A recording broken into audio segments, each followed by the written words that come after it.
Goeiedag en baie welkom by Woordspieël.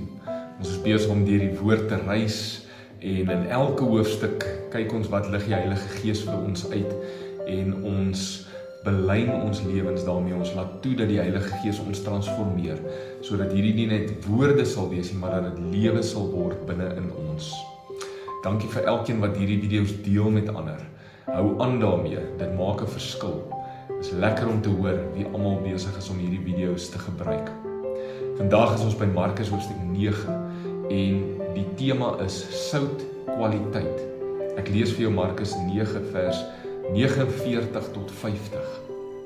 Beproewing sal die sout karakter van julle lewe versterk. Sout doen goeie werk, maar as dit sy krag verloor het, hoe sal jy dit weer sout kan kry? Julle lewe moet soutkwaliteit hê en julle moet in vrede saam met mekaar lewe.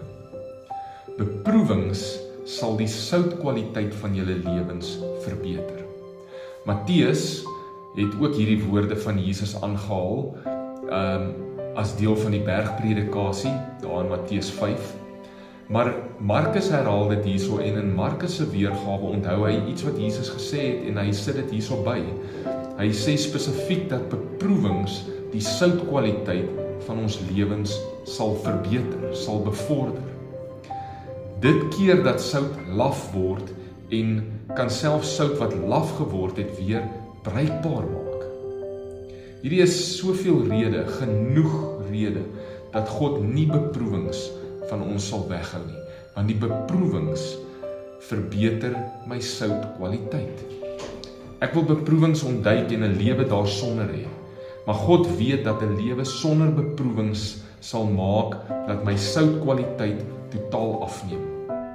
Net in Jakobus hoofstuk 1 sê Jakobus ook, ek behoort dankbaar te wees vir beproewings, want saam met God versterk dit my karakter, versterk my bediening en my invloed. Sonder God sal beproewings my natuurlik vernietig, maar saam met God word ek sterker deur beproewings, word ek souter deur beproewings. Kom ons bid saam.